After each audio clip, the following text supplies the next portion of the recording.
I'm Howard Lovy, news and podcast producer for the Alliance of Independent Authors and book editor at howardlovy.com.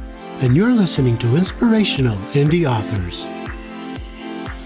Every episode, I interview an ALLi member to find out what inspires them and how they are an inspiration to other authors. My guest this episode is Aurora Winter, the author of several award-winning fiction and nonfiction books. Aurora is also master of the career pivot, from investor to TV executive to fiction and nonfiction author, and she has some advice on how to change course wisely. I'll let Aurora Winter tell her story. Hi, I'm Aurora Winter. I am a successful serial entrepreneur, TV producer, and the award-winning author of Magic, Mystery, and the Multiverse, which is a YA fantasy series that won Reader's Choice Award and also won the American Fiction Award, and also the author of several nonfiction books, including Turn Words into Wealth, which was honored with the Outstanding Nonfiction Book of the Year Award by IAN. So that was really fun. And my goal is to help contribute to fellow authors today with Howard's help. So I grew up I was born in the United States, in Ames, Iowa, but only lived in Iowa for a short time and then grew up in Canada. So I have the benefit of being a dual citizen, which certainly helped me later when I got into film and television and became a TV producer, because all roads lead to Hollywood if you're in the film business. But along the way, I launched my first business in my 20s, sold my first business in my 20s, launched my second business in my 20s, and I basically pivoted every couple of years. I've had businesses from selling boats as tax shelter investments to launching a film and television production company, raising $5 million to do that, and making 8 films, working as an executive in film, having a company that trained coaches, and now I have a boutique publishing company called Same Page Publishing, and that's focused on publishing books worth talking about. Aurora took to reading and writing at an early age. Well, I wanted to study English. So I've loved writing ever since I was 9. I remember being 9 years old and reaching up on tippy toe in the school library to get down the last book in the Narnia series. Because I loved The Lion, the Witch, and the Wardrobe. The last book is called The Last Battle. And I actually remember the moment my fingers touched the spine. And I had this mix of excitement and anticipation, but also anticipatory grief because it was the last book in the Narnia series. And in that moment, I realized that authors are like wizards. With just black ink on white paper, we can transport our readers to another place and time. And I really couldn't imagine anything being more magical than becoming a writer. So at age 9, I decided I wanted to be a great writer like C.S. Lewis, and I'm still working on it. So when I went to university, I wanted to study English. I did take a minor in languages, but my dad, who's an economist, said, do something sensible. So I studied business and I went into business until many years later, I'm like, you know what, about that writing thing, I really do want to be a writer. But before writing, Aurora and her husband launched a series of businesses.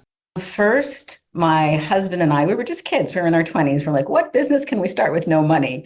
So we started a business that rented other people's boats. So a yacht charter business. So most people use their boats like just a couple of weeks a year, and the rest of the time they are sitting there. So we started a company that rented those boats and took a management fee. Then we sold brand new boats into our charter fleet. And the first 7-figure business was launched because in Canada at that time, they had tax shelters and you could get tax benefits for renting real estate, 7% investment tax credit and 33 1/3 straight line depreciation, which was a huge tax write-off. And I asked the $1 million question, I wonder if we could do this renting boats. And the answer was, yes, we could. And that actually doubled our profit margins and created a 7-figure company from nothing. We were the little kids that the other brokerages, the other business owners looked at us and like, yeah, they're not going to be back here next year. Those kids are eating rice and beans. And it became the largest lost yacht dealership in Western Canada. And then, seemingly out of nowhere, tragedy struck. Well, what happened next was surprising. My husband died. So he was 33 when he died. I was 31 and our son was 4. So that was like being run over by a truck. That was completely devastating and unexpected. And it felt like a Twilight Zone. Like, really, people's lives continue on, even though my life has been completely crushed. At the time, I was writing a screenplay. I'd been hired and was paid to write a screenplay, which became the TV movie and had a small theatrical release called Eli's Lesson. It starred one arm push-up Jack Palance. So, a few months after my husband died, I was going to a Hutterite colony in Canada to research Hutterites. And it was just like, this is just so weird. I can't even believe this is my life. Anyway, it did make an interesting research project, but I was certainly ungrounded for quite some time.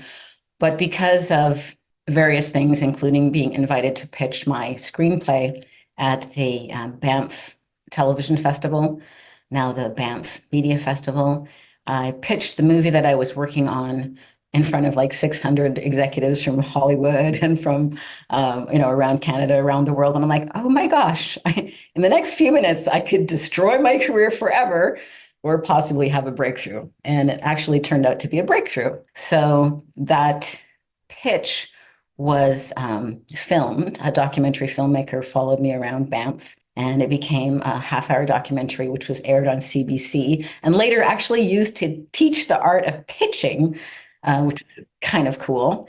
And so that indirectly landed me a job as head of development for Canada's largest film and television production company at that time. So I moved to Toronto with my son. I was a widow at that time. And well, I've been a widow ever since.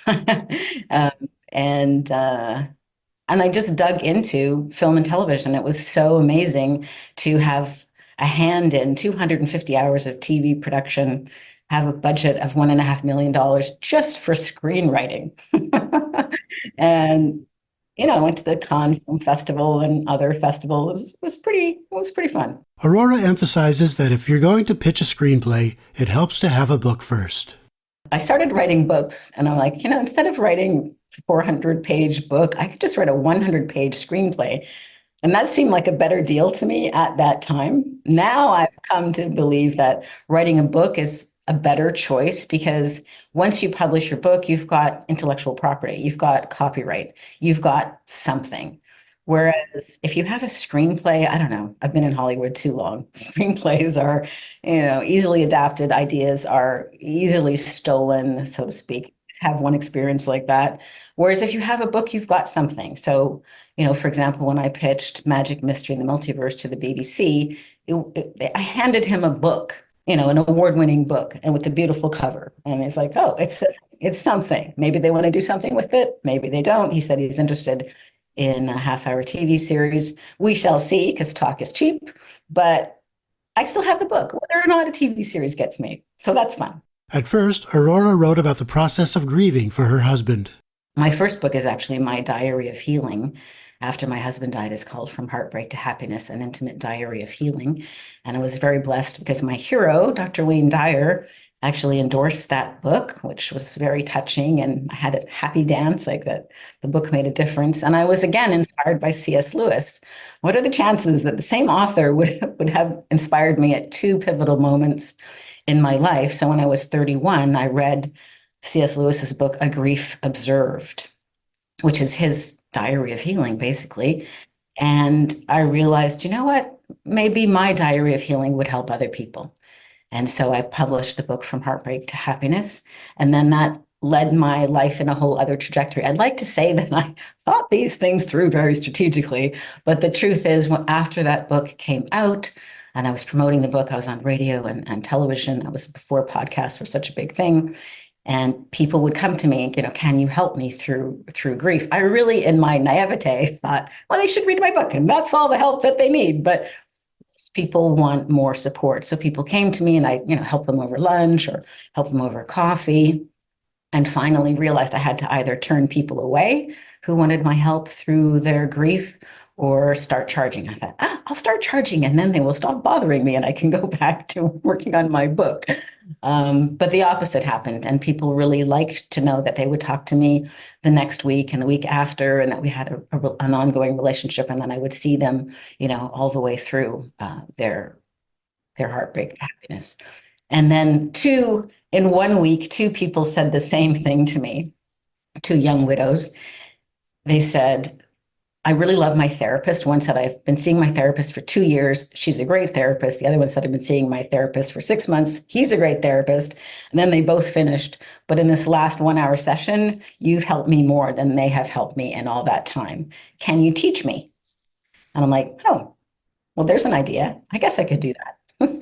So I launched the Grief Coach Academy. And for many years, I helped people through grief.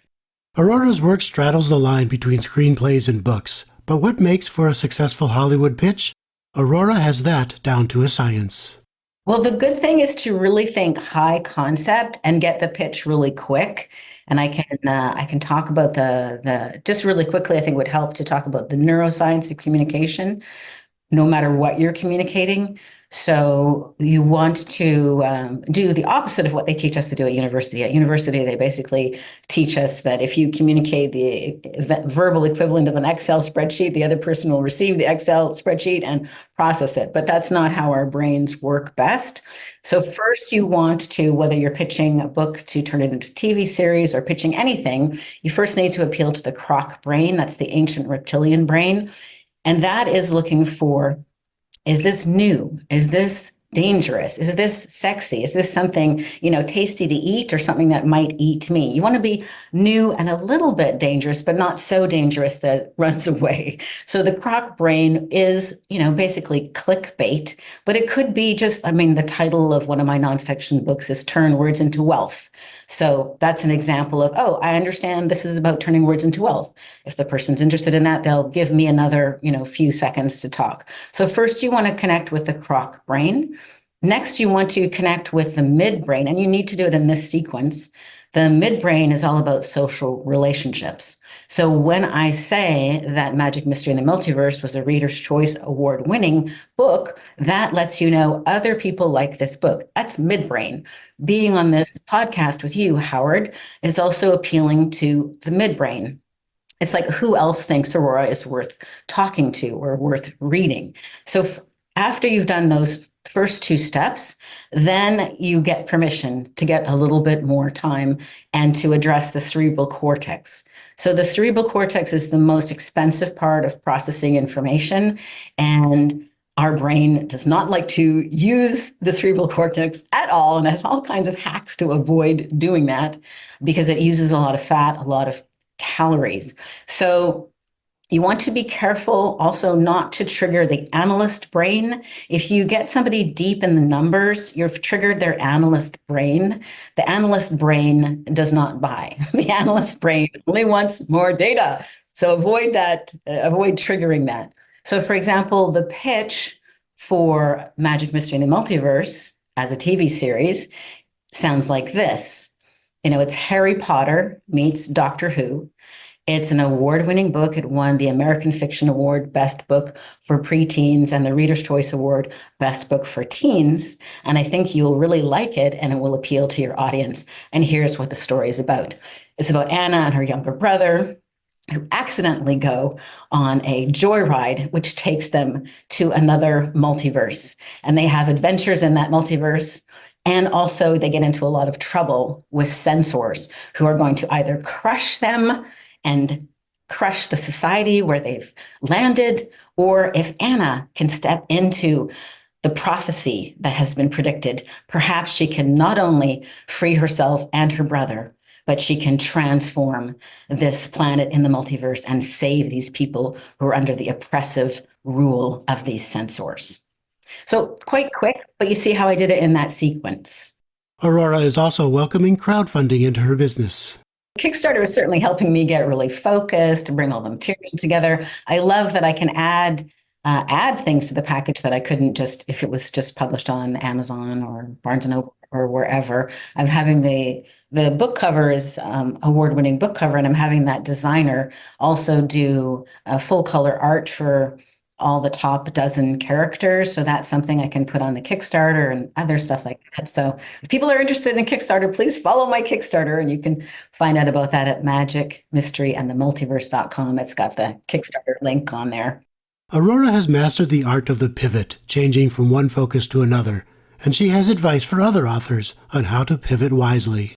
I actually do have some practical questions that will help everyone, I think. So every time I pivot, I ask myself some questions, and they're simple questions, but the answers can help you choose a new direction or double down on the direction that you're in.